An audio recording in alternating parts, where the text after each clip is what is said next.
रामायण प्रसंग 2। भगवान श्री राम क्यों प्रकट हुए? उनके 4 कारण हैं। श्री राम पूर्ण पुरुषोत्तम भगवान हैं जो इक्ष्वाकु वंश में महाराज दशरथ के पुत्र के रूप में अवतरित हुए। भगवत गीता में श्री कृष्ण कहते हैं, परित्राणाय साधूनां विनाशाय च दुष्कृतां धर्म संस्थापनार्थाय संभवामि युगे युगे।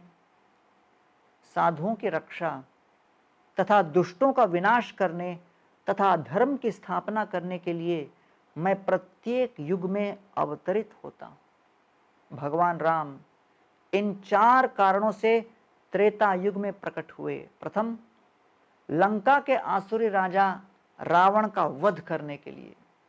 ऋषि मुनियों ने देवताओं से सहायता की प्रार्थना की। देवताओं ने इंद्रदेव से प्रार्थना की, इंद्रदेव ने ब्रह्मा जी से प्रार्थना की और ब्रह्मा जी ने रावण द्वारा मचाए जा रहे उत्पात से रक्षा के लिए भगवान श्री नारायण से प्रार्थना की। भगवान नारायण ने ब्रह्मा जी तथा देवताओं को वचन दिया कि वे दशरथ नंदन बनकर प्रकट होंगे और उन्होंने सभी देवताओं को वानर रूप में जन्म लेने का आदेश दिया। ब्रह्मा जी से अजय होने का वर मांगते समय रावण ने अहंकारवश मनुष्यों और वानरों को नहीं गिना था, इसलिए भगवान ने मनुष्य रूप में अवतार लिया और देवताओं को वानर बनने के लिए कहा। दूसरा कारण, रावण की सेना द्वारा वन में उत्पीड़ित ऋषियों तथा साधुओं की रक्षा के लिए। भगवान नमो ब्रह्मण्य देवाय गो ब्राह्मण हिताय च जगद्धिताय कृष्णाय गोविंदाय नमो नमः इसके रूप में विख्यात हैं। अर्थात हे भगवान, आप गायों तथा ब्राह्मणों के हितैषी हैं और आप संपूर्ण मानव समाज एवं संसार के भी हितैषी हैं। तीसरा कारण, लक्ष्मी जी भगवान नारायण के साथ एकांत में समय बिताना चाहती थी। वैकुंठ में भगवान नारायण तथा लक्ष्मी देवी सदैव अपने उपासकों से घिरे रहते हैं। लक्ष्मी देवी ने भगवान के सम्मुख इच्छा व्यक्त की कि वे धरती पर जाकर एकांत में समय बिताना चाहती है। भगवान मान गए और कहा कि वे दोनों अयोध्या और मिथिला में जन्म लेंगे और उनका विवाह होगा। विवाह के 12 वर्ष बाद भी श्री राम और सीता देवी एक दूसरे के साथ पर्याप्त समय नहीं बिता पाते थे। महाराज दशरथ की 360 रानियां थीं और इसलिए सीता देवी की 360 सासू माएं उन्हें व्यस्त रखती। तब सीता ने और राम ने निर्णय किया कि वे दोनों वन में ही एक साथ समय बिता सकते हैं और इस प्रकार वनवास लीला रची गई। रामचंद्र के प्राकट्य का चौथा कारण यह था कि भगवान राम के मन में दीर्घ काल से भगवान रंगनाथ की श्रीमूर्ति की पूजा करने की बड़ी उत्कंठा थी। श्री रंगनाथ की श्रीमूर्ति के श्री विग्रह सर्वप्रथम क्षीर सागर से प्रकट हुई थी। ब्रह्मा जी ने भगवान से सत्यलोक आने का निवेदन किया जिससे उन्हें उनकी पूजा का सुअवसर मिल सके।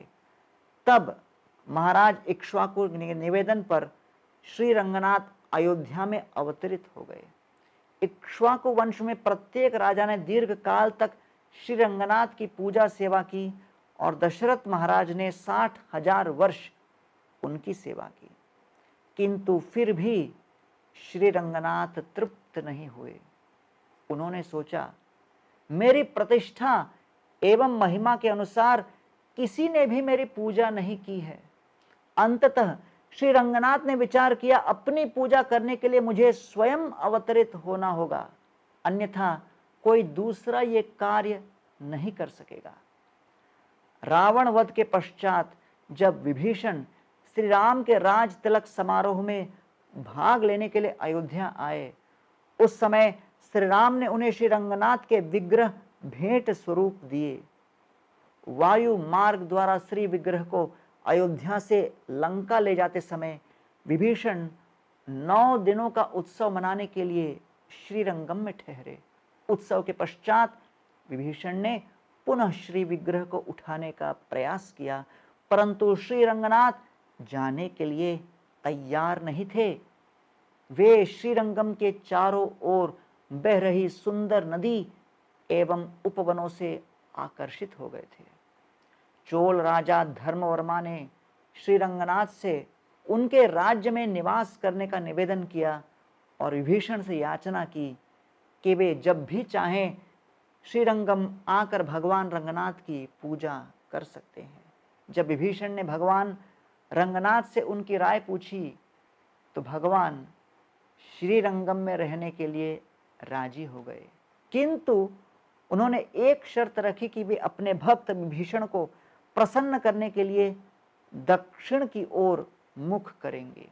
इसलिए श्री राम द्वारा इक्ष्वाकु वंश में जन्म लेने का चौथा कारण भगवान रंगनाथ के श्री विग्रह की पूजा करना था।